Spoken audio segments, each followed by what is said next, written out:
अस्सलाम वालेकुम नाजरीन, दिस इज़ वहाब गुल अगेन। और आज मैं अपने कोलीग, दोस्त भाई जिलानी के साथ एक और शो में आया हूँ, एक और टॉपिक लेके आपके लिए। आज का टॉपिक हमारा है लंदन, यूके। मैंने वहाँ 5-6 साल लगाए हैं, जिलानी ने वहाँ 8 से 10 साल लगाए हैं। तो हम अपना अपना एक्सपीरियंस आपको बताएंगे, उन लोगों के लिए जो वहाँ पर स्ट्रगल कर रहे हैं और वो लोग जो यूके जाना चाहते हैं। इन दोनों मकासद के लिए, इसके अलावा जो भी चीज जिसके मतलब की फायदेमंद हो, वो हमारी गुफ्तगू से ले सकता है। तो ओवर टू यू जिलानी, कैसे हैं आप? अस्सलाम वालेकुम वहाब, अल्हम्दुलिल्लाह। आप कैसे हैं? ठीक है। अल्लाह का शुक्र है, आपका एक हसीन चेहरा, एक और दिन हसीन चेहरा देखने को मिला इस प्रोग्राम के तवज्जुह से। अदरवाइज तो अरसा दरीस या अरसा दरेस या जो भी उर्दू का लफ्ज है, काफी टाइम के बाद देखना पड़ता था। लेकिन कितनी अच्छी चीज है सोशल मीडिया। मैं हम्म। शुक्रगुजार हूँ जिन्होंने ये ऐप्स बनाई और हमें आपस में बात करने का आसानी से मौका दिया। कैसे हैं आप? जी अल्हम्दुलिल्लाह। सबसे पहले तो आपके वर्ड अरसा दरेज की मुकररन इस अरसा दराज। और मुझे लगता है कि या तो भाभी गई हुई है घर। ठीक है। या उन्होंने आज बहुत ही अच्छा खाना बनाया है, जो कि आपको मैं खूबसूरत नजर आ रहा हूँ। नहीं, नहीं, असल में ना मेरा आधा दिमाग ना सो रहा था और आधा दिमाग अच्छा। जाग रहा था, और मैं कंफ्यूज था कि सोया जाए या जागा जाए। क्या अच्छा देख लें, देखिए इतनी हेलुसिनेशन होगी कि मेरे जैसा बंदा जिसके बाल चिट्टे हो रहे हैं, वो आपको खूबसूरत नजर आए। चले आपके हुस्न देखें, जान का हुस्न जान रखते हुए अच्छा, जज़ाकल्लाह। जब एक एज थी ना, 20 से 25 साल या 30 साल के दरमियान, तो हुस्न तब मेरे लिए, हमारे लिए या मोस्टली लोगों के लिए होता है कि पर्सनैलिटी कैसी लग रही है, इंसान की पर्सनैलिटी कैसी लग रही है, चल कैसे रहा है। तो जी। जो अब एज है, और अब पता लगा कि असल हुस्न जो है ना वो अंदर है, हुस्न इखलाक। तो मैं जो हुस्न की बात कर रहा हूँ, मेरे लिए आपका हुस्न इखलाक ही आपका हुस्न आई एम स्पीचलेस। है। I think let's discuss the topic. well जज़ाकल्लाह, thank you for the kind word. Sir, same to you. आपकी मोहब्बत चाहिए। अच्छा, जानी भाई, अब मैं ये बात करना चाह रहा था कि अपना एक्सपीरियंस, क्योंकि जो स्ट्रगल होती है ना, रियल स्ट्रगल, वो ही एक असल जीत होती है जिंदगी सीखने की। और जब हम एक जगह जाते हैं जहाँ पे हमारा कोई भी जानने वाला नहीं होता, और अगर हो भी तो हम कोशिश करते हैं कि हम खुद ही इस चीज को लेके चले, स्ट्रगल करें। तो मैंने सही। बहुत से लोग जब मैं वहां था देखे हैं कि जिनके कोई अगर अमीर भी था या कोई गरीब था या कोई मिडिल क्लास था, व्हाट्सो एवर, वहां पे रिलेटिव है या नहीं है, लेकिन उन्होंने एक पिच पे ही स्ट्रगल करना मुनासिब समझा कि यार नहीं, यहाँ पे हम आए हैं, तो यहाँ पे हम अपने पाँव पे खुद ही खड़े होंगे, जैसे। सही। तो उस चीज के लिए, उस चीज को स्ट्रगल सब करने को तैयार भी होते हैं, करते भी हैं। और फिर उस चीज के ऊपर जब हम जीरो से स्टार्ट करते हैं, हमें सफाइयाँ करनी पड़ती हैं, मजदूरी करनी पड़ती है, नौकरी के लिए मार खानी पड़ती है, ढूंढनी पड़ती है, और उसके फिर बाद साथ से काफी तकलीफें हैं, बट हम करते हैं, और हम उसमें फिर कामयाब भी होते हैं। लेकिन हम कामयाब की अगर बात करूं तो कामयाबी, मेरा मतलब है कि हम पैसे कमा लेते हैं, बस वो हद तक कामयाबी की बात करूंगा। लेकिन वो कामयाबी की बात नहीं कर रहा कि आपने अपना फ्यूचर सिक्योर कर लिया या आपका कैरियर बन गया। नहीं, वो उसकी बात नहीं कर, वो आप बताएंगे इसके बारे में। इसके लिए मैं चाहूंगा आप रोशनी डालें उस बात के ऊपर। तो over to thank you for giving me the chance again. You. काफी अच्छा टॉपिक आज आपने सिलेक्ट किया है। यूके या कोई भी फॉरेन जाने की जब बात करते हैं, तो सबसे पहला जो इंडिकेशन आता है होता है पैसा।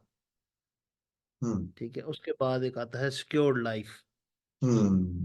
ठीक है, कि पैसा होगा, लाइफ अच्छी होगी। और तीसरे नंबर पे आता है कि जो एक पंजाबी में बोले पिछले तर जाएंगे। नेशनैलिटी मिल जाए, अगर अगर पिछले तर जाएंगे तो मुराद हाँ। जो आपकी फैमिलीज हैं। ठीक है, हाँ, पेरेंट्स, बिल्कुल। आपके बहन भाई हैं या हम्म। आपके बीवी बच्चे हैं। तो असल में तो बाहर उनका होता है। अगर बिल्कुल। मेरे अपने एक्सपीरियंस से पूछे, क्योंकि मेरे वालिद साहब भी जो थे वो अल्लाह पाक की रहमत करे, आमीन। तकरीबन 27-28 साल उन्होंने बाहर गुजारे हैं।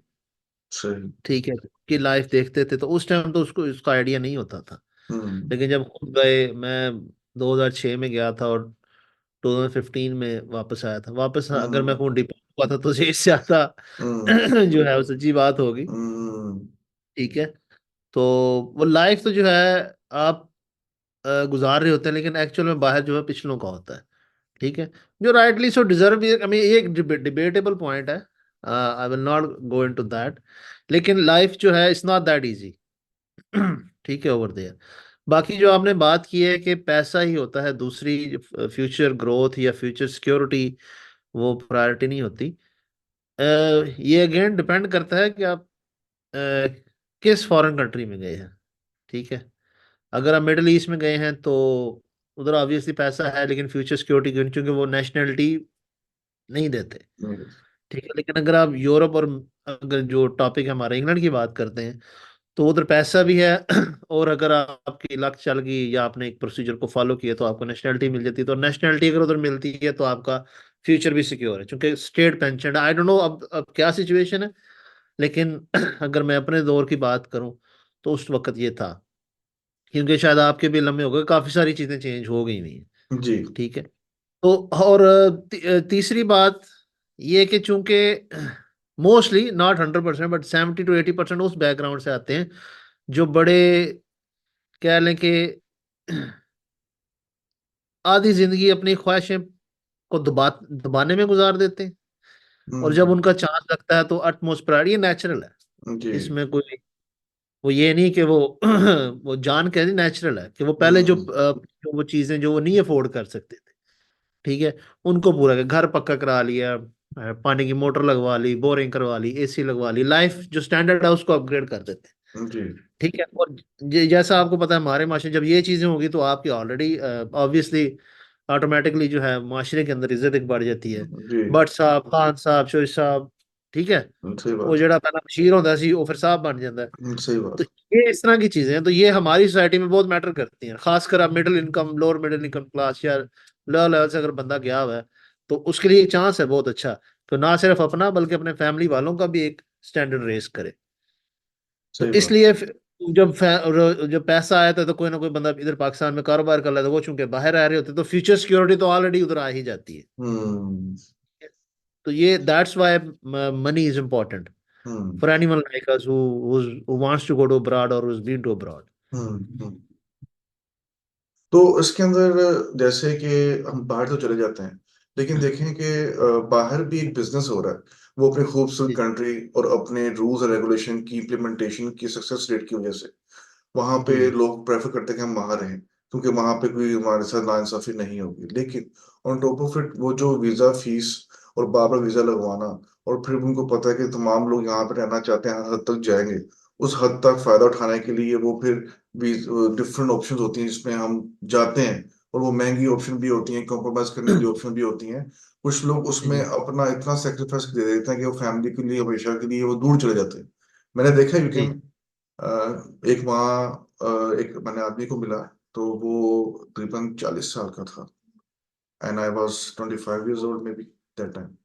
तो वो 40 साल का था, और उसकी एक वालदा थी जो कि घर में थी, और वो आई डोंट नो कितनी बूढ़ी होंगी उस हिसाब से। तो उनके वाला साहब फौत हो गए, और उनकी शादी नहीं हो सकी क्योंकि वो आए और वो इलीगल हो गए। जब इलीगल हो गए अच्छा तो उन्होंने उसी को, किसी गांव से थे, तो अब वो उनको पता था कि वापस जाकर मैंने क्या करना है, मेरी माँ भी बूढ़ी है, तो वो नहीं कि मैं कहा यार ये कैसा कॉम्प्रोमाइज है। You have the money now, you spend your golden 15 years in UK, and you still hasn't got the visa, क्योंकि 15 साल गुजार चुका था जब मैं गया था, 25 साल का, तो सही पंद्रह है हजार उसके हो चुके हुए थे, लेकिन वो इलीगल था वो सही है इलीगल। तो इलीगल होने की वजह से वो किसी स्टेप को नहीं ले सकता कि मैं वापस जाऊंगा तो वापस से वापस नहीं आ सकता, तो ਇੱਥੇ रह के तो जितनी देर तक है बस ऐसे ही गुजारनी है। तो ऐसे कई लोग देखे जो उनकी माँ बूढ़ी हो गई, फोत हो गई। इस तरह एक और दोस्त था जिसको, जब मैं यूके से पाकिस्तान आया था, तो उसकी वालदा ने कहा था कि उसको कह के आ जाए, मैं ते उदा प्यो बुढ़े हो गए हैं, ते आ जाए। तो उसके सही अबू फोत हो गए। फिर हमारे दोस्तों में से एक दोस्त आया, तो उसकी वालदा ने कहा कि मेरी बारी में के मिल जाए, तो उसकी वालदा ही फोत हो गई। तो अब उसके पीछे शादी करवाने वाला भी कोई भी नहीं था, ठीक है। तो जब वो सही आया तो मुझे, आई वाज मैं यूके से आ चुका था, 4 साल, 4 साल 5 साल हो चुके थे। तो मुझे 5 साल बाद जब उसका मैसेज आया कि वो पाकिस्तान आया हुआ था, मैं कहा कैसे, कहता मेरी शादी। शादी के बाद वो दोबारा गया क्योंकि यूके से इलीगल था, तो वो गया इटली। इटली गया, वहां भी इलीगल। अब उसकी बीवी के साथ वो एक महीना महीना रहा। अब वो इटली इलीगल है, और अभी भी वो, मैंने सुना कि वो सरवाइव कर रहा है, क्योंकि हर एक को सेम तरह की इज्जत या पैसा या वकार नहीं मिल सकता, but we struggle for it. लेकिन मैं समझता हूँ, मैं आपके इसके ऊपर आपका पॉइंट लेना चाहता हूँ ये पूरी बात के अंदर। वो पॉइंट ये है कि व्हाट डू यू थिंक, जिस तरह एक बंदा सेट नहीं हो पा रहा, क्या उसको अपने आप को फोर्स करना चाहिए उसके अंदर जिसके अंदर वो अपनी फैमिली भी छोड़ दी? क्योंकि मेरे नजदीक अपने माँ बाप सारा कुछ गवा के एक पैसे को ले लेना, और अगर अल्लाह ताला उसको भी इम्तिहान में डाले, जब पता है पैसे तो फिर नहीं मिलते, फिर उल्टा रहा, और बच्चा छोटा पैदा हुआ वो भी नहीं देखा, ना गोद में उठाया। तो ये तमाम चीजें मैंने कई लोग वहां पे, मैं दो बातें की हैं, मैं करने को 1 घंटा मुसलसल कर सकता हूँ, जितने लोगों को वहां मिला, देखा, सूखते हैं, क्योंकि ये मेरे लिए लम्हा फिक्रिया थी। मेरे जब अब्बू फोत हुए थे तो मुझे याद है, मेरे अब्बू को जब हार्ट अटैक हुआ था तो मैंने कहा वापस आ जा। मैं और मेरा भाई, हम 2 भाई थे, और मेरे अम्मी अब्बू, हम 4 लोग थे। तो मैं, मेरा भाई ऑलरेडी बाहर यूके था, तो मैं चला गया। तो मेरे अब्बू जब हार्ट अटैक हुआ, 1 साल मुझे हुआ था यूके गए हुए, 1 साल के बाद उनका, तो उन्होंने मुझे कहा कि ना तू वापस आ जा। मैं कहा अब्बू आपको अचानक क्या हुआ है? अभी तो मैं आपकी इंग्लिश सीखना शुरू की थी, तो मैंने गोलियां भी समझ लगी, ਤੇ ਤੁਸੀਂ ਮੈਨੂੰ ਕਿਹੜੇ ਵਾਪਸ ਆ ਜਾਓ, ਤੇ ਤੁਹਾਨੂੰ ਜਿਹੜਾ ਹਾਰਟ ਅਟੈਕ ਹੋਣਾ ਸੀ ਹੋ ਗਿਆ, ਹੁਣ ਤੂੰ ठीक हो दोबारा, तुम्हें टेंशन कोई नहीं। तो 1 हफ्ते बाद मेरे अब्बू को हार्ट अटैक दोबारा, वो फोत हो गए, and couldn't join and come Pakistan. मुझे भी नहीं बताया नहीं, जब जनाजा हो गया, दफना दिया, उसके बाद फोन आया था मुझे। तो इस वजह से भी नहीं बताया कि अचानक कोई टेंशन ना पड़ जाए, जो भी, I don't know what she was thinking that time. Anyway, उसके बाद अब मैंने उस वक्त क्या सोचा कि यार नहीं, मेरी वालदा रह गई।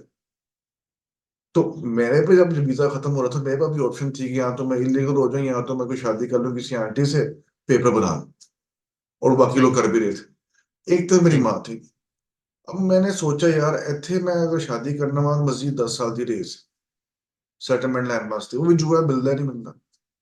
उस दौरान अगर मेरी माँ ना रही, I was earning very healthy amount, तो मैंने छोड़ दिए पैसे उससे। मुझे याद है मैनेजर ने मुझे कहा कि वहां पे 10% आजादी है।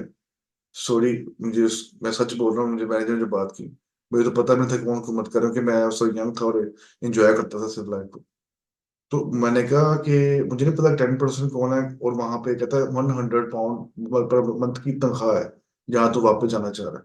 मेरे मैनेजर ने अकेले मुझे वन वन मीटिंग की थी, 1 to 1, और उसने कहा कि मैं बड़ा हैरान हुआ, उसकी रिस्पेक्ट दी कि मुझे स्पेशली रोकने के लिए कि यार तुम वहां जा रहे हो जहाँ £100 पर मंथ पे है, और तुम यहाँ पे 1500-1600 कमा रहे हो पर मंथ, तो तुम वहां क्यों जा रहे हो? मैंने कहा मुझे नहीं पता पैसे आप मुझे जो सुना रहे हैं, मुझे पैसे की समझ नहीं लग रही, ना मुझे नजर आ रहे हैं। मुझे तो अपनी वालदा नजर आ रही है। मैंने बस हम कोई पैसे, भाई ने भी रोका, सब रोका मैं। तो ये थी मेरी चॉइस। ठीक है, मैं राइट। यहाँ पे उस टाइम पैसे नहीं है मेरे पास, या लाइफस्टाइल नहीं है मेरे पास, जो मैं खैर वहां जिनको छोड़ के आया हूँ, जिनके पीछे उनके माँ बाप भी मरे, और मेरा ख्याल है कि वो आना भी नहीं चाहते पाकिस्तान। मैंने कुछ लोग देखे, वो इंसान के अंदर पता नहीं क्या सोच होती है। तो ऐसे मैं ही। आपका पॉइंट ही चाहता हूँ, आप अपना पॉइंट यहाँ रखें कि ऐसी स्टेज जहां पे अगर आप वहां पे आपको कुछ बन नहीं रहा, क्या आपको वहां पे ही रह जाना चाहिए, या कोई चेंज आना चाहिए वापस, या कुछ ऐसा करना चाहिए जिसमें आपकी कोई, व्हाट डू यू थिंक? समझ लग रही होगी जो मैं कहना चाह रहा हूँ, आई डोंट नो कि कहाँ पे एंड करूँ। I am not reaching to that point कि मैं कहाँ एंड करूँ इस गुफ्तगू के सेंटर में जाके। इन आई नो कि काफी लोग हैं जो इस चीज को, इस चीज के अंदर रह रहे हैं यूके में, या जी सोच जी। रहे हैं कि क्या जी पाकिस्तान आए जी। होंगे वैसे ही। Over to you. वाह भाई, ये बड़ा ना एक वेग सा क्वेश्चन है, क्यों इस पे आप मेरा पॉइंट ऑफ व्यू तो ले सकते हैं, बट दैट्स नॉट द हतमी वन। ठीक है। तो क्यों बंदा वो डिसाइड करता है आने का या ना आने का, इसके इसके लिए मल्टीपल फैक्टर्स हो सकते हैं। एज पर माय एक्सपीरियंस, जो चीज रोकती है आने को वो होती है excess of comfort. Excess of comfort से मुराद कि हर चीज आपके रीच में है, पैसा है। ठीक है।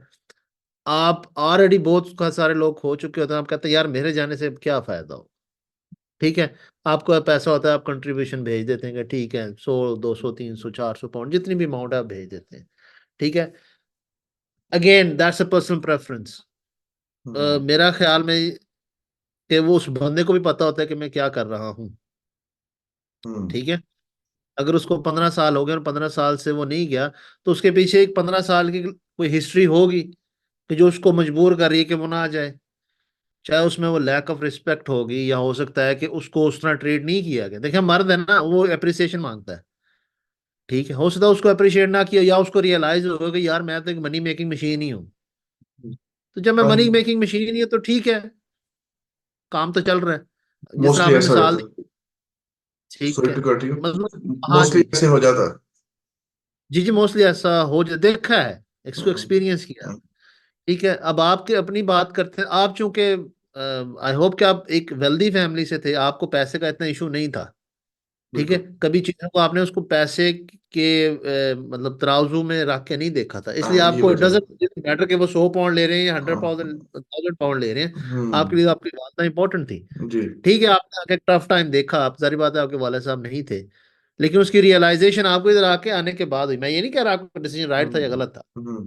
ठीक है, ये आपकी अपनी पर्सनल चॉइस थी, आपने अल्हम्दुलिल्लाह आपने एक अच्छा डिसीजन लिया, आज आप वालदा के साथ हैं। जी, अल्हम्दुलिल्लाह। ठीक है, क्योंकि डिसीजन उस वक्त सही या बुरा, अच्छा नहीं होता या बुरा नहीं होता, वो तो वक्त ही बताता है। हाँ जी। ठीक है, तो ये पर्सनल चॉइस है। हाँ, क्या करना चाहिए, again it it entirely depends on. मैं पर्सनली जब जब मुझे डिटेन किया गया था, मैं वापस नहीं आना चाहता था। ठीक है, मैं झूठ बोला, मैंने कहा मैं इस तरह मैं नहीं जाऊंगा, मेरी जान को खतरा है, ब्ला ब्ला ब्ला, और केस रिफ्यूज हो गया। मैं वापस आ गया अल्टीमेटली इन दी एंड।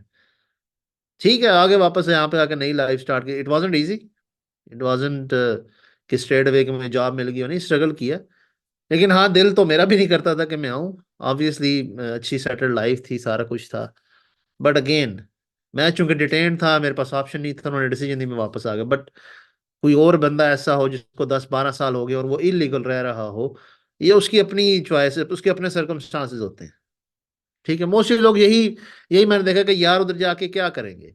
ठीक है, पैसे यहाँ पे कमा रहे हैं, जितनी देर तक कमा रहे हैं ठीक है। सही ठीक है ना, बात। या हमारी रिस्पेक्ट तो है नहीं, जब हम जाएंगे नहीं तो हमारी इज्जत कौन करेगा, हमारे घर वाले अपने नहीं इज्जत करते। और मोस्टली केसेस में देखा है ऐसा कि वो फोन पे जी अच्छा पैसे भेजेंगे। मैं आपको ये बड़ा अच्छा वाकया सुनाता हूँ, याद आ गया। एक इंडिया के सरदार जी थे, बहुत नाइस पोलाइटली आदमी। वो दुकान पे आता, उसने कहना, और रफीक भाई और साजिद भाई और जानी भाई आपका क्या हाल है, ठीक है। तो वो सिक्योरिटी गार्ड था, अंडर द टेबल वो सैलरी लेता था अपनी। तो एक दिन आया वहाब भाई हम्म। ने आके, हस्बैंड मोल उसने पूछा, और कुछ ना वो टेंस सा परेशान सा लग रहा था। हम्म। हमें ये पता था कि वो उसकी और उसकी जो वाइफ जो इंडिया में थी और उसके बच्चे से अक्सर आर्ग्यूमेंट होती थी, क्योंकि वो अक्सर पैसे नहीं भेज सकता था। हम्म। पुरानी रीजन है, जाहिर बात है, रेंट देना, खाना पीना। हम्म। और सरे में वो रहता था, सरे is a very expensive county. तो वल्लाह आलम उसका क्या सिनारी था उस वक्त। हमारी दुकान से स्टेशन था तकरीबन 10 मिनट की वॉक पे, वॉकिंग सिटी में मैं रहता था। और 10 मिनट बाद खबर ये आती है कि वो शख्स ट्रेन के नीचे आके उसने खुदकुशी कर ली। ठीक है, ही वाज इलीगल। फैमिली को अच्छा उसने रखा, वो बताता था कि मैंने ये कुछ बनाया है, लेकिन वो अनफॉर्चुनेटली फैमिली प्रेशर को नहीं हैंडल कर सका। ठीक है, तो ऐसे केसेस भी हैं। तो ये अगेन पर्सनल प्रेफरेंस या पर्सनल चॉइस है। हाँ, अगर उधर बंदा गया है, अगर तो सोच के गया है कि मैंने, अगर मतलब जो अब जा रहा है, अब तो खैर माशाल्लाह से हालात काफी टफ हो चुके हैं, it's not easy to live there now because of the policies and everything. But जो उधर रह रहा है वो एटलीस्ट वो अगर आना चाहता है तो पूरा को देख के आए, क्योंकि Pakistan also is not a very easy country to live. ठीक है, लेकिन आप लोग ऐसी कंट्री से आ रहे हैं जहाँ पे कोई टेंशन नहीं है, जहाँ पे पानी उबला उबला हुआ नहीं है गलियों के अंदर, बत्ती नहीं जा रही, गैस नहीं जा रही, लाइट नहीं जा रही, सब कुछ उधर मिला। अचानक आप एक ऐसी कंट्री में स्विच मारते हैं, ठीक है, तो जहाँ पे कुछ भी नहीं, हम चांद पे रह रहे हैं। तो बहुत सोच समझ के डिसीजन लेना चाहिए। और ये बड़ा एक क्या लगे, अनक्लियर सा क्वेश्चन है, इसका आंसर भी अनक्लियर ही है। इट ऑल डिपेंड्स कि वो बंदा क्या सोचता है, उसके उसके सर्कमस्टांसिस के। ऑब्वियसली पेरेंट्स मैटर करते हैं, पेरेंट्स आर एवरीथिंग, आपकी फैमिली मैटर करती है। बट वो आपको ट्रीट कैसे कर रहे हैं, ये भी मैटर करता है। बिल्कुल ठीक सही है, बात है। आप जिस गली मोहल्ले या शहर में जाएंगे, वो आपको कैसे ट्रीट करेगा, वो उसका रिएक्शन क्या होगा, क्या आप उसको इनटेक कर सकते हैं, क्योंकि हम काफी सारी जम्पशंस लेके जाते हैं। हम्म। ठीक है, और जब वो जम्पशंस टूट जाती हैं, बिखर जाती हैं, तो इंसान को बहुत दुख होता है। मैंने वहां पर रह के एक चीज देखी कि जो ये कंट्रीज हैं जो अपने खूबसूरती का और रूल्स एंड रेगुलेशन का ऊपर पैसे कमा रही हैं, उसमें एक ज्यादती हो रही है जो कि हम लोगों के साथ हो रही है। वो ज्यादती ऐसे कि अगर हम टैक्स पे कर रहे हैं और उनके मुल्क के कानून के मुताबिक चल रहे हैं, तो मैंने उनको उनसे एक चीज सीखी है कि जिस तरह से वो बच्चों से बात करते हैं, जिस तरह से वो एक दूसरे को रिस्पेक्ट देते हैं, ऊंचा नहीं बोलना, पार्डन, सॉरी, अपोलॉजीज, और इस तरह से बात करनी, एटिकेट्स सीखे वहां जाके। और उन तमाम चीजों में जो वो रिस्पेक्ट करते हैं एक दूसरे की, वो चीज बड़ी देखी मैंने। तो जो चीज वो खुद के लिए करते हैं, वो दूसरों के लिए नहीं सोचते। सो फॉर एग्जाम्पल, कि एक बंदा वहां पे 10 साल भी रह रहा है, तो अगर वो अपने पेरेंट्स को या अपने भाई को किसी से मिलना चाहता है और बुलाना चाहता है, उसके लिए उसको रूल्स रेगुलेशन बहुत सख्त है, और बहुत से पैसे भी चाहिए उस चीज के लिए। अमीर ही बंदा कर सकता है, वो मिडिल क्लास तो नहीं कर सकता। अगर मैं इसको और थोड़ा सा ऐड करूं, तो उसमें अगर सेटलमेंट करना चाह रहा है कोई बंदा, वहां रहना चाह रहा, तो मैंने अपने कोई दोस्त थे, मैंने जहाँ पहले जॉब करता था, उसका नाम था नादिर हनीफ, अ, जो कि 12 साल पूरा करके 10 साल का रूल था कि 10 साल आप लीगली गुजारे और फिर आप नेशनलिटी ले सकते हो, और 12 साल रह के उसको नेशनलिटी नहीं मिली, एट दी एंड वो वापस आ गया। और एक और था पहले कुलीग मेरा, फहद, उसने भी 13 साल के उतने 10 साल गुजारे थे, उसको भी नेशनलिटी नहीं मिली थी, उसका भी जुआ, वो 10 साल लीगली गुजार के पापड़ बेले, एट दिन कुछ नहीं मिला और वीजा नहीं मिला, उनको वापस आ गया। तो सीन ये है कि अब वो मुल्क पैसे कमा रहे हैं, बिजनेस कर रहे हैं ये, लेकिन वो ये चीज का ख्याल नहीं रख रहे कि कोई बंदा का नेशनलिटी ले रहा है तो वो आपके मुल्क में फ्री तो नहीं रह रहा ना, पैसे कमा के दे रहा है, या अगर ज्यादा पैसे हैं तो बिजनेस भी कर सकता है, कर भी रहे हैं कई लोग बिजनेस। तो आपके लिए उनके माँ बाप क्यों नहीं मैटर कर रखते आप लोग, कि वो अपने माँ को बुला रहे हैं, 50-60 साल की औरत है, माई है, बाप है, उसका बेटा यूके में सेट है या बेटी सेट है, उसने अगर अपने बाप को मिलना है, माँ को मिलना है या बुलाना चाहता है, उसने बाप बाप ने बूढ़े ने क्या कर लेना, वहां पे खाड़ लेना, क्या इनसिक्योरिटी होगी, उसके लिए इतने सख्त रूल्स रखे हुए। Same goes for immigration. अगर अमेरिका की इमिग्रेशन है या जिन मुल्क की इमिग्रेशन है, तो वो 10-10 साल का वेट कहते हैं, 15 से 25 साल तक भी ले जाते हैं। अब जिस बच्चे ने, जिस बाप ने अपने बेटे के लिए इमिग्रेशन अप्लाई की है, तो उसका खून का रिश्ता मैटर नहीं करता कि अपने बच्चे को ज्यादा जल्द मिल रहे हैं, या जिस बेटे ने अपने बाप के लिए इमिग्रेशन अप्लाई की है, जो वहां का नेशनल है, आपका ये नेशनल है, कंट्री का नेशनल है, उस नेशनल को भी इतने पापड़ बेलने पड़ रहे हैं कि वो अपने खूनी रिश्ते को, मैं ये यार बताना चाह रहा हूँ कि खूनी रिश्ते जो है, जो मेन है, ये बाप, माँ, बहन, भाई, इसके अलावा मैं किसी की बात नहीं, एटलीस्ट उसके अंदर थोड़ा सा ऐसा रूल होना चाहिए कि आप साल कम कर दो यार, 5 साल कर दो, 2 साल कर दो, उसके अंदर कौन सी इतनी आपको इनसिक्योरिटी की चीजें हैं। तो जब मैं ये चीजें देखता हूँ और ये जब से चलती आ रही हैं अब तक, तो मुझे लगता है ये बिजनेस कर रहे हैं, इनको किसी और के ब्लड बेचने की परवाह नहीं, ये सिर्फ बिजनेस कर रहे हैं।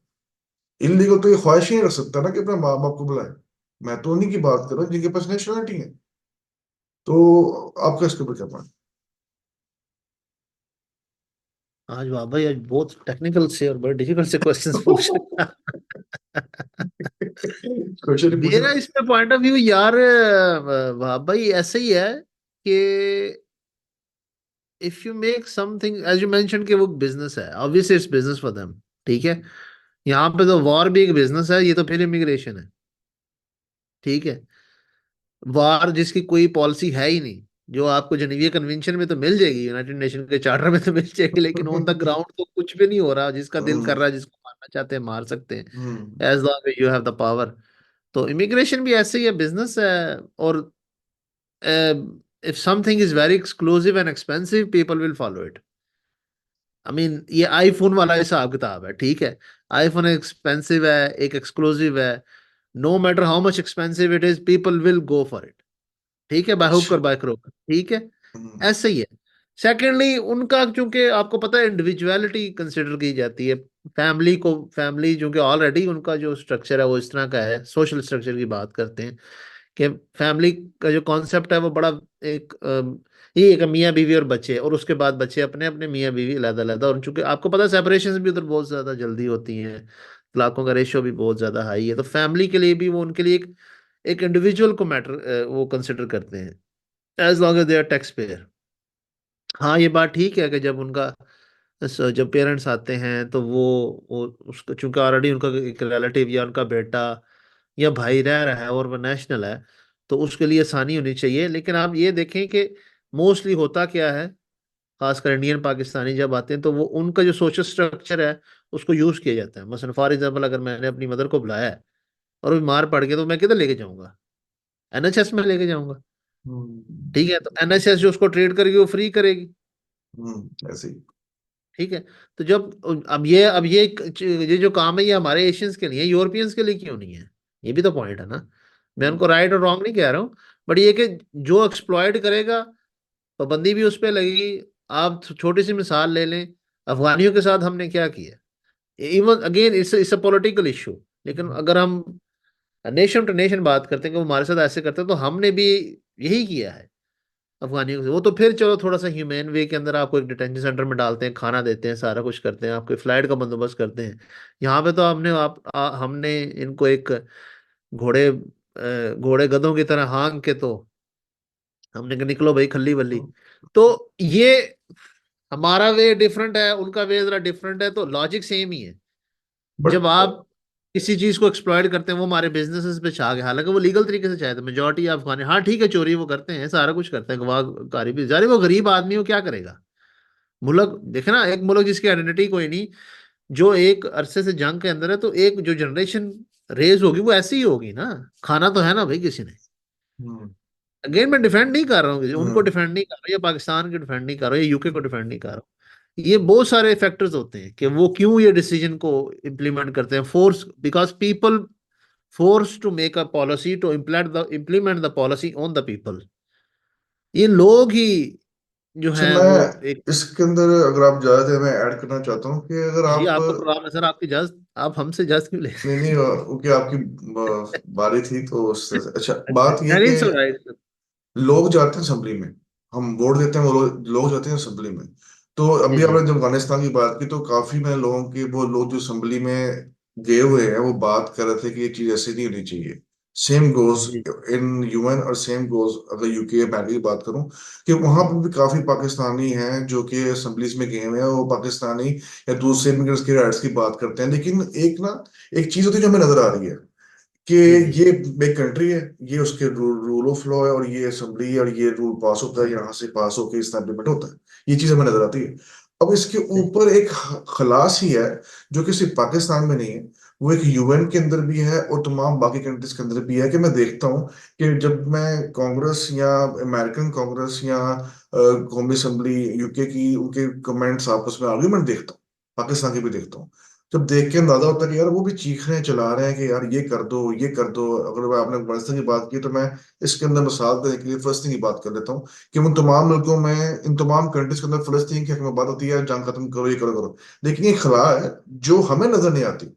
वो खला वो है कि उस खला के ऊपर जो चीजें हो रही होती है ना, जो अपने इम्प्लीमेंटेशन तौर पर नजर जी आ रही हैं, जैसे जी अफगानिस्तान के साथ हुआ, अफगानिस्तान जी के जी लोगों के साथ हुआ, उस तरह ही फलस्तीन के साथ हो रहा है, और बाकी कंट्री में इतने तजाज हो रहे हैं, लेकिन उसका इम्पैक्ट ही जी क्यों नहीं पड़ रहा? क्यों? वो जो लोग हमारे लिए बातें करते हैं असेंबली में जाके वोट लेके, उनकी तो बात नहीं कोई वुकत रखती। वो तो यूएन में भी बोले वुकत ही रखती, वोटिंग भी करा लो वुकत ही रखती। वो एक खला एक ऐसे ऊपर है जो हमें टोपी ड्रामा बनाया जा रहा है कि जी असल में मर्जी उनकी चल रही है, बाकी जो नीचे दिखाया जा रहा है वो एक एक फॉर्मेलिटी के तौर पे है, उसके अंदर कोई भी किसी के पास पावर नहीं है। सही कह रहे हैं आप सही देख रहे हैं। ये तो ग्रे एरियाज है ना वहाँ भाई, ये तो ग्रे एरिया जिसको हम हमारे मुल्क में एस्टेब्लिशमेंट कहा जाता है, उधर कहा हम्म, जाता है हिडन पावर्स। तो ये हाँ, तो हर मुल्क में अपना रोल प्ले करती हैं। और बेसिकली ये जो एंटी इमिग्रेंट या इस तरह की जो पॉलिसीज होती हैं, वो अवाम को प्लीज करने के लिए, आखिर वोट बैंक भी तो लेना है ना। देखिए, हम्म, आप और किसी भी कंट्री की, चाहे वो जितना मर्जी ब्रॉड माइंडेड हो, कोर जो है वो कंजर्वेटिव ही होगी। हम्म, चाहे वो स्वीडन है, चाहे वो नॉर्वे है। हम्म, ठीक है। अब देखे ना, हॉलैंड के अंदर एक जो उनका जो आई गेस प्राइम मिनिस्टर होता है या प्रेसिडेंट होता है, आई डोंट, मेरे ख्याल से प्राइम हम्म, मिनिस्टर ही होता है, जो मोनार्की है। वो हम्म, आया, वो एक बड़ा कंजर्वेटिव सा और जरा रेसिस्ट टाइप से उसकी फीलिंग आती है। ठीक है, खासकर इस्लाम के खिलाफ उसने काफी सारी बातें की हैं, हम्म। मुसलमानों के खिलाफ जो है अच्छा, काफी सारी, उसका एक हार्ड स्टांस है उसका। ठीक है। नीदरलैंड नीदरलैंड की बात नहीं कर रहे? नेदरलैंड की, हॉलैंड की बात कर, हाँ, नेदरलैंड, जी हाँ, नेदरलैंड की बात कर रहे हैं। तो कोर तो कंजर्वेटिव ही होती है।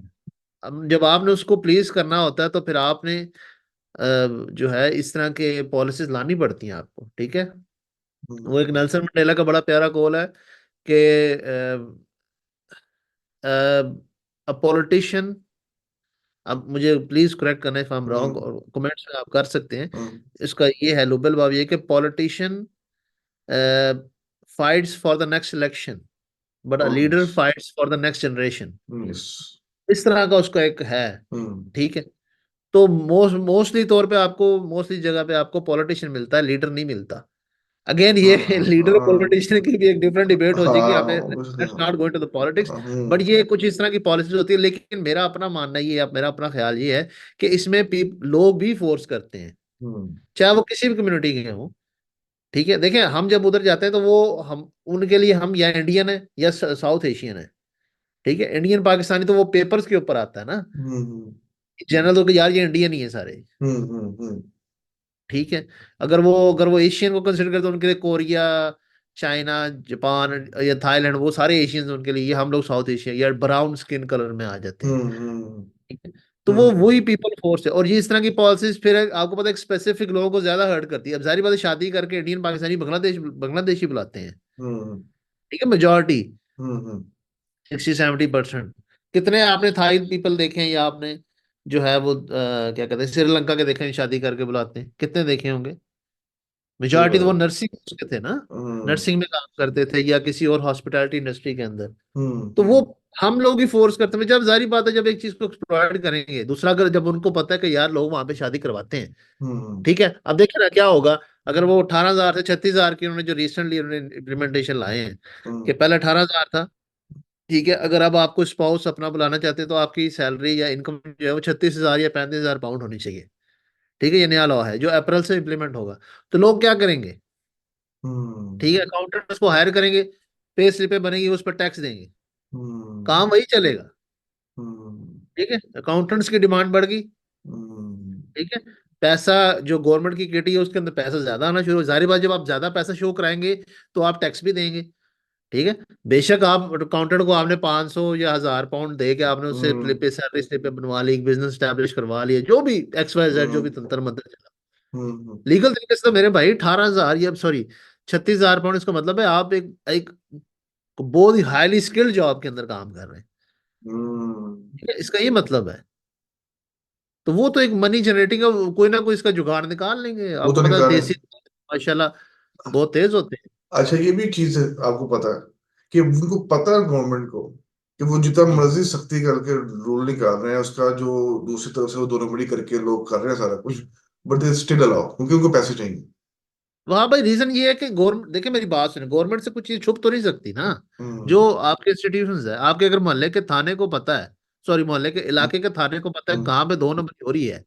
हम्म ठीक है, लेकिन वो फिर भी बंद नहीं हो रही, इसका हम्म, मतलब है यार कुछ तो गेम है ना। तो ये बेनिफिट ठीक है, जाहिर बात है उनको पैसा जनरेट, देखे पैसा भाई बोलता है, पैसा फेंक तमाशा देख वाला हिसाब है। तो उधर भी यही हिसाब किताब है, वो जरा एक सोफिस्टिकेटेड लेवल पे काम चलता है। अब वो ब्रिटिश, हम जो है वो जो है वो क्या कहते हैं, जस्टिस को प्रमोट करते हैं, ह्यूमन इक्वालिटी पे बिलीव करते हैं। कौन करता है भाई साहब? अच्छा एक क्वेश्चन है कहने मेरे का मैडम मतलब हर कंट्री में मैं को ब्रिटेन को सिंगल आउट नहीं कर रहा हूं, मैं ये नहीं कह रहा कि वो it is the worst country, no I am not saying that. But hmm इस तरह की पॉलिसीज में मोस्ट ऑफ द टाइम जो मैंने देखा है, वो पीपल ही फोर्स करते हैं, क्योंकि उसको एक्सप्लॉइट बहुत किया जाता है। फिर जब इसको एक्सप्लॉइट किया जाता है तो गवर्नमेंट, देखें गवर्नमेंट पैसे पे चलती है। हम्म, ठीक है, अच्छा गवर्नमेंट पैसे पे चलती बिल्कुल यानी एक वो एक क्वेश्चन है मेरे मन में है। कि जी पाकिस्तान का एक गरीब पाकिस्तान का एक मिडिल क्लास जी पाकिस्तान का एक अमीर इन तीनों खानदान के अगर बच्चा यंग कॉलेज से फ्री हुआ जी और वो इस सोच में है इस मशवरे की तलाश में है कि मुझे पाकिस्तान में रहना चाहिए या बाहर जाना चाहिए तो इन तीनों डिफरेंट फैमिलीज के ताल्लुक रखने वाला बंदा के लिए आपकी पॉइंट ऑफ नजर से आपका अपना जो भी पॉइंट है ऑब्वियसली हमारा अपना एक नजरिया है और जी कोई जी भी इससे उस पाबंद नहीं है कि उसे वो फॉलो करे डिपेंड्स कि हमको अगर इस चीज को अच्छा लगता है या गाइडेंस मिलती है तो आप इन तीनों खानदानों के बच्चे वो जो कि अभी ग्रेजुएट हुए हैं या जो भी वो रेडी हैं कि डिसीजन लेके यहाँ पाकिस्तान में रहे या बाहर जाए उनके लिए आपका क्या मशवरा हो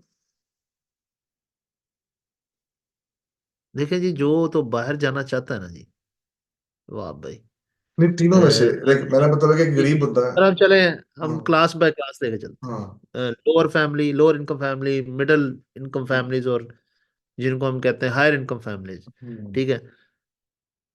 लोअर इनकम फैमिली में और मिडिल इनकम फैमिली में फर्क ये होता है कि लोअर इनकम वाले को नहीं पता होता कि वो रात को क्या खाएगा, और मिडिल इनकम फैमिली वाले को ये चेक रखना पड़ता है कि नेक्स्ट महीने का बजट कैसे चलेगा। हम्म। बाकी लाइफस्टाइल दोनों का भाई साहब एक ही है। ठीक है। मिडिल इनकम हाँ। की किसको बोलते हैं? जिनकी एक कंसिस्टेंट सैलरी, जो जो सैलरी पेशा तबका है, या जो एक दुकानदार है, ठीक है, और उसकी एक मखसूस सी अमाउंट जो है, 30,000, फिक्स 40,000, पचास एवरेज हजार साठ कमाता है, तो बिल्कुल। एटलीस्ट वो आ रही है। और हम्म। लोअर में उसको ये नहीं पता कि चलो दिहाड़ी लग गई है, ठीक है, कल लगेगी या नहीं लगेगी। ठीक है। इन दोनों के लिए, जो भी ग्रेजुएट इन दोनों फैमिली से है ना, इनको ना सिर्फ एजुकेशन करनी पड़ेगी बल्कि कोई स्किल सीखनी पड़ेगी। Skills, उसके बगैर बिल्कुल। सर्वाइवल नहीं हो सकता। और बाहर जाना चाहिए। हाँ, ना सिर्फ वो पाकिस्तान के अंदर, ठीक है, हम्म। और बाहर तो सवाल ही पैदा नहीं होता कि आज के दौर में बगैर स्किल के, खासकर बगैर पढ़ाई के आपका गुजारा हो जाए, ये नहीं हो सकता। इस पॉइंट को तो आप नल एंड वाइड समझ, आपकी किस्मत अच्छी है को आपको जैक लग गया है तो लग गया, नहीं तो नॉर्मली इन जनरल ऐसा नहीं होता। और अब तो अमीर। नहीं हो सकता अमीर बंदे के लिए। भाई यशी करे। चाहे बाहर चाहे या वो इधर चाहे, वो यशी करे सर। देखे ना उस, हम अमीर और गरीब का फर्क किधर से निकालते हैं? उसके पैसा पास नहीं है। एक्सेस है, एक के पास एक्सेस कम है, एक के पास एक्सेस है ही नहीं है। हम्म। ठीक है। थ्री डिफरेंट क्लासेस है। अमीर बंदा अगर वो देखे, मेरी बात सुने, अमीर बंदा अगर ग्रेजुएट होकर सोच रहा है कि मुझे यहाँ रहना चाहिए, वहां पे जाना चाहिए, तो इसका मतलब है कि उसकी जो मेंटालिटी वो डिफरेंट है। वो ये सोच रहा है कि यार मैं यहाँ रहूं या ना रहूं। ठीक है। मेजोरिटी का ये होता है कि यार इधर रहे वहां रहे, डजेंट मैटर। हम्म। लेकिन अगर कोई सोच रहा है कि यार मुझे यहाँ रहना चाहिए या नहीं रहना चाहिए, तो उसको, मेरा ख्याल है, again that's my point of view, वो बाहर जाए, वो चीजें लर्न करे। क्योंकि हम्म। एक पढ़े लिखे अमीर दिमाग में, और दूसरा जो एक लोअर में अमीर दिमाग, इसलिए मैं कह रहा हूँ कि उस वो चीजें वो देख चुका है। ठीक है। मैं किसी को रिडिक्यूल नहीं कर रहा हूँ, लेकिन एक ह्यूमन लेवल, एक साइकोलॉजी के बेसिस पे बात कर रहा हूँ कि अमीर आदमी वो चीजें देख चुका है। अब वो अगर जाए तो अपने उस विजन को बढ़ाने जाए हम्म। कि अच्छा यार दुनिया में चीजें ऐसे भी होती हैं। एक दूसरी दुनिया का दूसरा फेस देखे कि एक्चुअली फेस यहाँ पे देखे जा। रूल हाँ, ऑफ लॉ की और हो इम्प्लीमेंटेशन सके क्या तो है। वो चीजें यहाँ पे ला के इम्प्लीमेंट करे। ये हम्म। जो इम्प्लीमेंट करने वाली बात है, ये दोनों पे इसलिए अप्लाई नहीं होती कि वो दोनों जो होते हैं वो एक ऐसे मुआशरे से या ऐसे सर्कल से निकले होते हैं कि वहां पे उनके लिए आके सेटल होना मुमकिन नहीं होता मोस्ट ऑफ द टाइम। हम्म। ठीक है। हम ऐसी बात करें कि जी आपको मुल्क के साथ वफादार, मुल्क के साथ तो भाई वफादार वो भी होता है, वो भी रेमिटेंस ही भेज रहा होता है। हम्म। ठीक है। ये बात उस पर आप ये उसके ऊपर छापने की जरूरत नहीं, लेकिन वो एक जो वेल सेटल्ड फैमिलीज में, जो हम पाकिस्तान की बात करें, जो डिफेंस में या बहरिया टाउन में या गुलबर्ग में रह रहा है, वो चीजें जो कि पाकिस्तान से देख चुका है। ठीक है। पाकिस्तान की क्रीम वो देख चुका है। वो जाता है, वो जाके वो चीजें लर्न करे, यहाँ पे आके इम्प्लीमेंट कोशिश करे कि और जो मिडिल इनकम फैमिलीज हैं उनको यार उनकी फैमिलीज को सफर ना करना पड़े। बिल्कुल। ठीक है ना। कुछ बिल्कुल। चलो मैं सारे पाकिस्तान को तो नहीं दे सकता, लेकिन एटलीस्ट कईयों की जिंदगी में तो चेंज ला सकता है। कईयों की जिंदगी की तो इनकम इतनी वो रेस कर सकता है, या उनकी आइडियोलॉजी को इतना रेस कर सकता है कोई यहाँ पे बैठ के गुजर बसर कर सकता है। वहां पे सीधी सी बात है, अगर जो अभी की मेंटालिटी चल रही है, ठीक है, अगर आपको खाने की टेंशन नहीं है तो ही आप आगे का सोच सकते हैं। हाँ। ठीक है। जब आपकी वो टेंशन ही नहीं, वो टेबल से या किचन से बाहर ही नहीं आनी, तो क्या तरक्की होनी है? ये क्या आपने अपने घर को देखना है? क्या आपने बच्चे की फीस को, या सॉरी बच्चे की तालीम पे आपने क्या, तो जो आपको बस ये पता यार फीस देनी है, अल्लाह खैर चला, गल खत्म। हाँ, ये तो है। ठीक है ना। फिक्र हम्म। मुआश मार देती है। फिक्र मुआश जो है वो घरों के घर तबाह कर देती है। अल्लाह ताला अपने रिज़्क़ इमाम में रखे सबको और हिम्मत दे कि वो जी लड़ते हाँ। हैं आखिरी दम तक। लड़ते अगेन कि, बात ये मतलब है कि कि मेरी बात सुनना, हम्म। देखे ना, लड़ते रहेंगे तो वो अब आपका बच्चा है हम्म। पैदा, वो अगर वो सारी जिंदगी स्ट्रगल करता हुआ देखेगा, तो उसके जेहन के तो स्ट्रगल का रोड मैप तैयार हो चुका होगा भाई, कि भाई स्ट्रगल ही है, कुछ भी नहीं है। सही इट्स नॉट बात। बीइंग फादर और mother, specially in today's time and age, खासकर हम मुसलमानों पे तो ज्यादा का रिस्पॉन्स, हमने दीन भी लेके चलना है साथ। हमने हम्म। हालात देखा जी। मेरे एक्सपीरियंस में सबसे मुश्किल चीज है सिंपल लाइफ गुजारना। Yes. It's the most difficult thing. और सच के साथ जिंदगी गुजारना ये यार बहुत डिफिकल्ट है। हम्म, वाह भाई, ये अमीर बंदा ही अफोर्ड कर सकता है, जिसको पता है अगर मैं सच बोलूंगा मेरे पीछे चलो 3 4 वकील तो खड़े हैं, या एटलीस्ट मेरे पास वीजा निकल लगा हुआ, मैं निकल जाऊंगा। रियलिस्टिक होके पाकिस्तान बात, पाकिस्तान में बाहर के मुल्कों रियलिस्टिक में, होके यार बात करें। इसमें हम कोई जज्बाती बात, एक रियलिस्टिक होके बात करें। पाकिस्तान के बाहर आप जैसे मर्जी बात कर सकते हो, चाहे आप गरीब हो, लेकिन ठीक है, नहीं पाकिस्तान हम के ये अगर अंदर। इधर पाकिस्तान में रह के बात कर रहे हैं, अगर हम्म, तो अमीर आको तो मैं सच बोलूंगा मेरे पीछे 3 4 वकील खड़े, मैं अफोर्ड कर सकता हूँ। या हम्म, नहीं तो भाई मैं रातों रात किसी ना किसी एयरपोर्ट से मैं निकल जाऊंगा। हम्म, ठीक, गरीब बंदे ने, ये जो मिडिल इनकम वाले बंदे ने किधर से बोलना, उसको उसको बोलने की वो टाइम मिलेगा तो वो बोलेगा ना। बड़ा और अच्छा लगा आपसे बात करके आज दोबारा इस यूके के टॉपिक के ऊपर।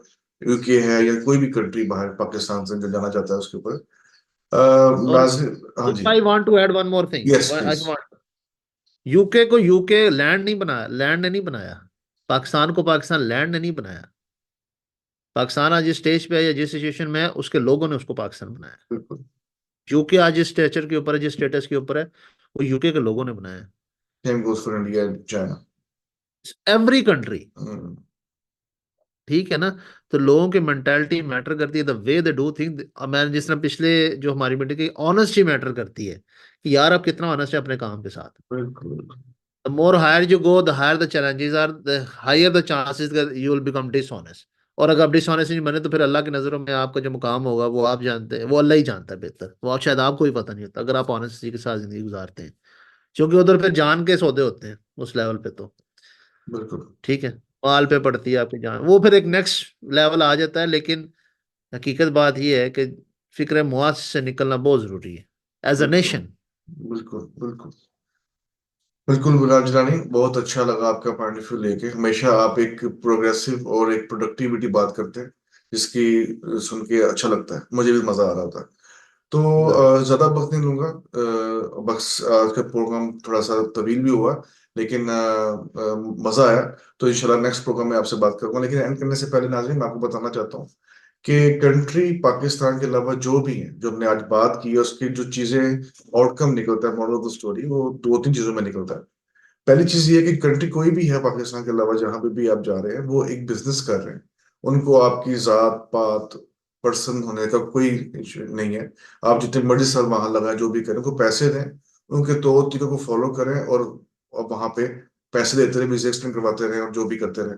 बाकी ये है कि आप अगर अपनी फैमिली के ऊपर जाते हैं, या आपको उस वक्त तरह से रिस्पेक्ट मिलेगी उस तरह से, तो वो नहीं है। उन्होंने वहां पैसे कमाने के लिए इम्प्लीमेंटेशन रखी हुई रूल ऑफ लॉ की, जिसके ऊपर आप सब काम करते हैं, वहां पे सालों साल रहते हैं without your families, even though if you set. अच्छा, दूसरी चीज ये है, जो यंगस्टर्स की मैंने बात की यहाँ पाकिस्तान के अंदर जो जाना चाहते हैं, उनके लिए हमें जो आज बात की, उसके लिए यही पता लगता है कि पाकिस्तान का कोई भी शहरी, अमीर गरीब मिडिल क्लास जो भी, अगर उसको मौका मिलता है बाहर जाने का, तो बाहर जाना चाहिए। उसको एक नॉर्मल इंसान की जिंदगी गुजारनी चाहिए, ताकि वो अच्छी चीजें जो बाहर के मुल्क में इम्प्लीमेंट हैं, उसको लेकर के अगर कोई अमीर है वापस पाकिस्तान में आ गया, पाकिस्तान के लिए कुछ करे। अगर कोई मिडिल क्लास भी है, अगर वो समझता है कि वो इतना सेट है, पाकिस्तान के लिए कुछ करे आके, अदरवाइज वो वहां पे सेट रहे। जो गरीब है, अगर वो वहां सेट हो गया, वो वहां सेट नहीं हो सकता है। मुझसे कोशिश करनी चाहिए कि वो अपना को वहीं सेट रखे, अनटिल अनलेस अगर कोई कारोबार कर सकता है पाकिस्तान में, या पाकिस्तान में कोई ऐसी चीज कर सकता है कि पाकिस्तान में पैसा है। अमीरों के लिए तो यही है कि ये अगर एक अच्छा इंसान है और अमीर है, तो वो पाकिस्तान के लिए भी अच्छा साबित हो सकता है, और अपने घर वालों के लिए भी, और इर्द गिर्द लोगों के लिए भी। हाँ Jilani, if I may think not के अच्छे अच्छे साथ तो सारे होते हैं, अगर वो डिफरेंटली सोच रहा है, डिफरेंटली सोचो, वो डिफरेंटली सोचो। डिफरेंटली सोच रहा है। अच्छे बिल्कुल। सारे हैं अल्हम्दुलिल्लाह, किसी के अच्छे बुरे के, नहीं वो अगर वो उसका, डिफरेंटली सोच रहा है, हाँ बिल्कुल जी बिल्कुल। डिफरेंट सोच रहा है। बिल्कुल, थैंक यू फॉर करेक्शन। हाँ, तो ये चीजें नाजरीन, तो अब जितने भी हमारे आपके सामने से बातें रख दी, और आपने जब भी अपनी जिंदगी को शुरू करना है नए प्लेटफॉर्म पे, तो आपने बाहर जाके बुरी चीजों को अपने ऊपर हावी होने से बचाना है, ताकि आप जिस मिशन के लिए घर से निकले हैं, आप उस मिशन पे ही रहें, उस मिशन से सेट करना। दुआ में याद रखिएगा, इंशाल्लाह नेक्स्ट प्रोग्राम में आपसे बात करते हैं। अल्लाह हाफिज।